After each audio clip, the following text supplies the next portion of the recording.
Hello my friends, Blackendrose here, back with the Stanley Parable, following directly on from the last part. Okay, let's jump straight in and get going.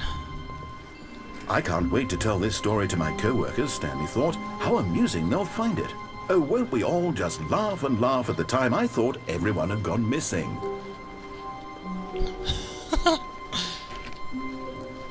When Stanley came to a set of 2 open doors, he entered the door on his left. This was not the correct way to the meeting room, and Stanley knew it perfectly well. Perhaps he wanted to stop by the employee lounge first, just to admire it. The lounge was sublime, a work of art. What was it about this room that called so deeply and so personally to Stanley? Its grace, but eager to get back to business, Stanley took the first open door on his left.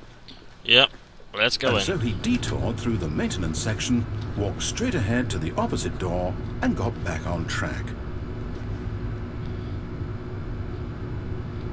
Okay. I'm going to turn around and head back. Oh, I can't. Oh, that sucks. Okay. Yet there was not a single person here either. Feeling a wave of disbelief, Stanley decided to go up to his boss's office, hoping he might find an answer there. Oh no, no, not again. I won't be part of this. I'm not going to encourage you. I'm not going to say anything at all. I'm just going to be patient and wait for you to finish whatever it is you enjoy doing so much in this room. Please take your time. I just want to be irritating. Coming to a staircase, Stanley walked upstairs to his boss's office. Okay, let's see now.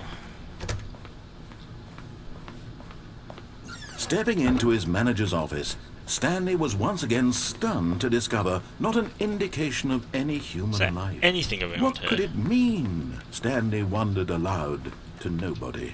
He began wildly tearing through papers on the boss's desk, pulling books off the shelf, looking behind paintings, desperate for clues to his situation. But his attention was caught by a keypad behind the boss's desk. What could its purpose be? In fact, this keypad guarded the terrible secret that lay buried below his feet. And so the boss had assigned it an extra secret PIN number, 2845. But of course, Stanley couldn't possibly. Yet incredibly, by simply pushing random buttons on the keypad, Stanley happened to input the correct code by sheer luck. Amazing.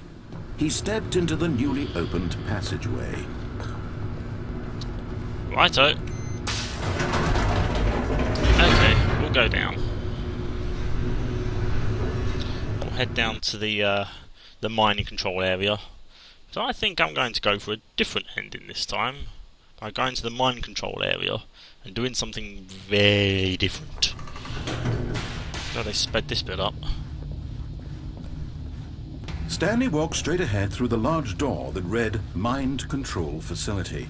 Although this passageway had the word escape written on it, the truth was that at the end of this hall, Stanley realized he simply had too much to live for. Yes, I'm sure I did. Okay, let's get this over with. The lights rose on an enormous room packed with television screens. What horrible secret did this place hold? Stanley thought to himself. Did he have the strength to find out? No! It's the core of Big Brother! Now the monitors jumped to life. Except someone's watching this. Each bore the number of an employee in the building, Stanley's co-workers. The lives of so many individuals reduced to images on a screen, and Stanley, one of them, eternally monitored in this place where freedom meant nothing.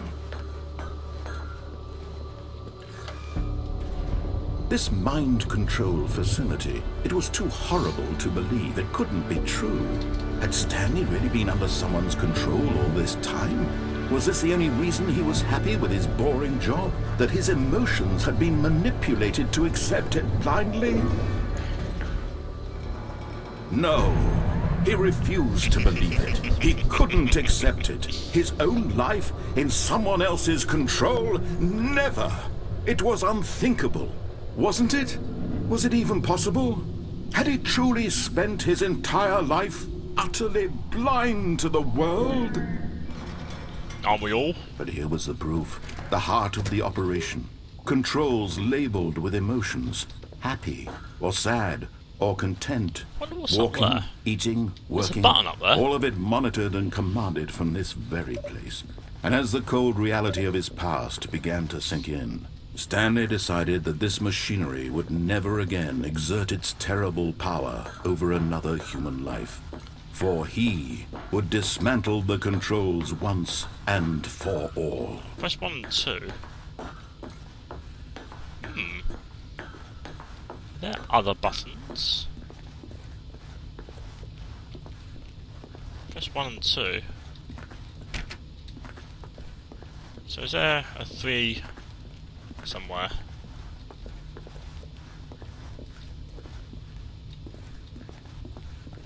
Ah, what's this? 3. So let's go push button number 4.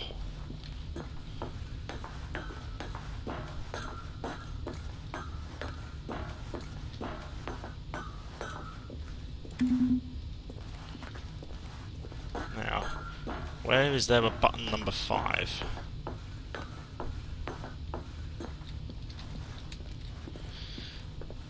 That's 1, 2.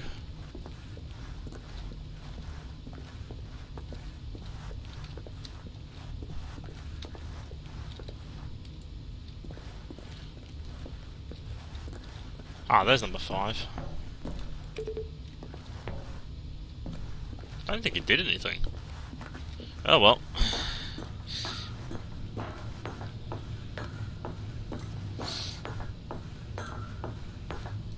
And when at last he found the source of the room's root... Oh, Stanley, you didn't just activate the controls, did you? After they kept you enslaved all these years, you go and you try to take control of the machine for yourself. Is that what you wanted? Control?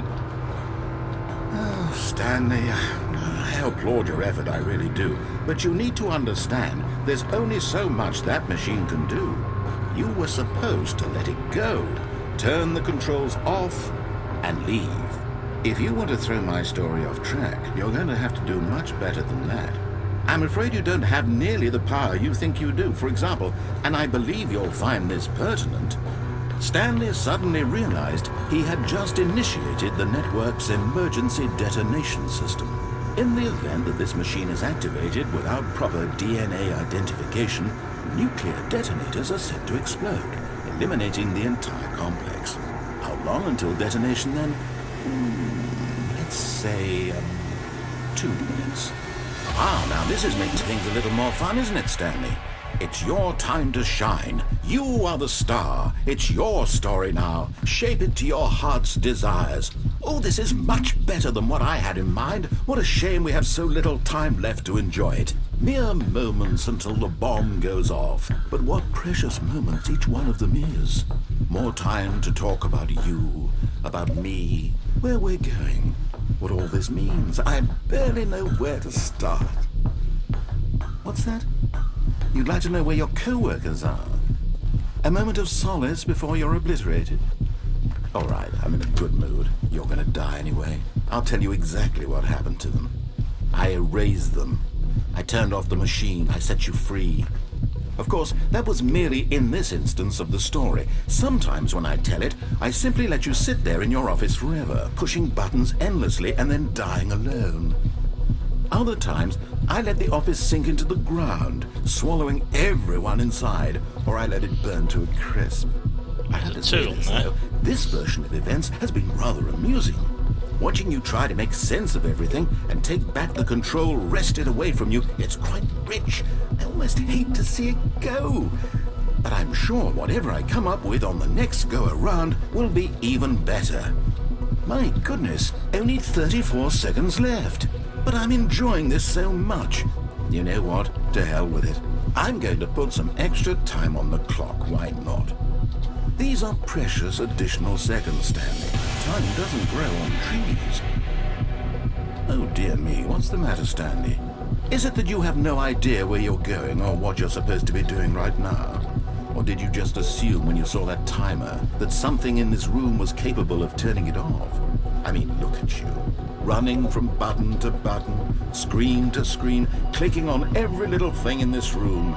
These numbered buttons, no, these colored ones. Or maybe this big red button, or this door. Everything, anything, something here will save me. Why would you think that, Stanley? That this video game can be beaten? Won? Solved? Do you have any idea what your purpose in this place is? Stanley, you're in for quite a disappointment. But here's a spoiler for you. That timer isn't a catalyst to keep the action moving along.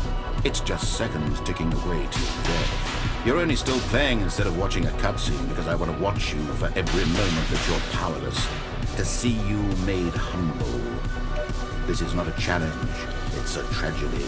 You wanted to control this world, that's fine. But I'm going to destroy it first, so you can't. Take a look at the clock, Stanley. That's 30 seconds you have left to struggle. 30 seconds until a big boom and then nothing. No ending here, just you being blown to pieces. Will you cling desperately to your frail life, or will you let it go peacefully? Another choice. Make it count, or don't. It's all the same to me, all a part of the joke. And believe me, I will be laughing at every second of your inevitable life from the moment we fade in until the moment I say, happily ever up. Ew.